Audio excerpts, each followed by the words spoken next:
ಮಾತ್ರ ಆಡು, ಮಾತನಾಡು, ಇಲ್ಲವಾದರೆ ಸುಮ್ಮನಿರು, ಅದು ಪುಣ್ಯ ಕರ್ಮ ಅಂತ ಪ್ರವಾದಿ ಸಲ್ಲಲ್ಲಾಹು ಅಲೈಹಿ ವಸಲ್ಲಂ ಹೇಳ್ತಾರೆ.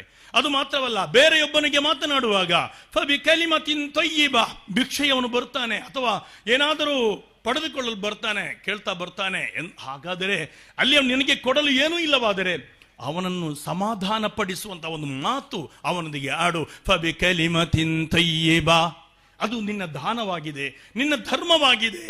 ಆದ್ದರಿಂದ ಒಳಿತನ್ನು ಬಯಸುವ ಮಾತು ಅದು ಧರ್ಮವೆಂದು ಸಾರಿದ ಪ್ರವಾದಿ ಸಲ್ಲಲ್ಲಾಹು ಅಲೈಹಿ ವಸಲ್ಲಂ. ಮಾತಿನಿನ್ ನಗೆ ನುಡಿಯುಂ, ಮಾತಿನಿನ್ ಹಾಗೆ ಕೊಲ್ಲೆಯುಂ, ಮಾತಿನಿನ್ ಸರ್ವ ಸಂಪದವು ಲೋಕಕ್ಕೆ, ಮಾತೆ ಮಾಣಿಕ್ಯವು.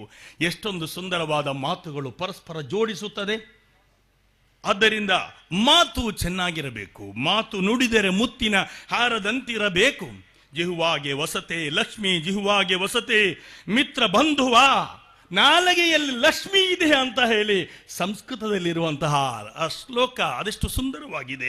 ಅದೇ ರೀತಿಯಲ್ಲಿ ಬಾತ್ ಹೀರಾ ಹೇ ಬಾತ್ ಮೋತಿ ಹೇ, ಮಾತು ಅಂದರೆ ಅದು ವಜ್ರ, ಅದು ಮುತ್ತು.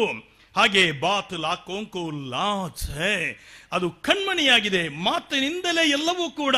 ಅರ್ ರಹಮಾನ್ ಅಲ್ಲಮಲ್ ಕುರ್ಆನ್ ಖಲಕಲ್ ಇನ್ಸಾನ್ ಅಲ್ಲಮಹುಲ್ ಬಯಾನ್. 83 ಲಕ್ಷ ಜೀವ ಪ್ರಭೇದಗಳಲ್ಲಿ ಒಂದೇ ಜೀವಕ್ಕೆ ಮಾತನಾಡಲು ಸಾಧ್ಯ ಇರೋದು. ಯಾಕೆ? ಇದು ಪರಸ್ಪರ ವಿಸ್ಮಯವಾದಂತಹ ಒಂದು ಅದ್ಭುತ ಕಲೆಯಾಗಿದೆ ಮಾತು. ಈ ಮಾತಿನಿಂದ ಸಮಾಜವನ್ನು ನಾವು ಕಟ್ಟಬೇಕು, ಹೃದಯಗಳನ್ನು ಬೆಸೆಯಬೇಕು. ಆದ್ದರಿಂದ ಈ ಬಾತ್ ಅನ್ನುವುದು ಅದು ಕಣ್ಮಣಿಯಾಗಿದೆ.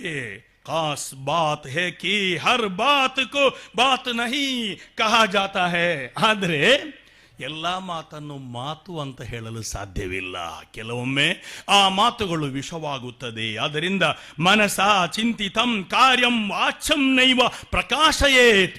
ಒಬ್ಬ ವ್ಯಕ್ತಿಯ ಮಾತಿನಲ್ಲಿ ಆ ವ್ಯಕ್ತಿಯ ಕುಲವನ್ನು ನೋಡಲು ಸಾಧ್ಯ ಅಂತ ಸಂಸ್ಕೃತದ ಒಂದು ಶ್ಲೋಕದಲ್ಲಿ ಹೇಳುವಾಗ, ನಮ್ಮ ಆಡುವ ಮಾತಿನಲ್ಲಿ ನಮ್ಮ ಗುಣ ಏನು, ನಾವು ಏನು ಅಂತ ಜಗತ್ತಿಗೆ ಸಮಾಜಕ್ಕೆ ಗೊತ್ತಾಗುತ್ತದೆ ಎನ್ನುವುದಾಗಿದೆ. ಒಂದು ಕಿಡಿ ಒಂದು ಕಾಡನ್ನು ಸುಡಬಹುದು, ಆದರೆ ಒಂದು ನುಡಿ ಇದೆಯಲ್ಲ ಅದು ಕಾಡನ್ನು ಮಾತ್ರ ಅಲ್ಲ ಸಮಾಜವನ್ನು ಸುಡುತ್ತದೆ ಅನ್ನುವಂತಹ ಆ ಒಂದು ಚಿಂತನೆಯು ನಮ್ಮಲ್ಲಿ ಒಡಮೂಡಬೇಕು.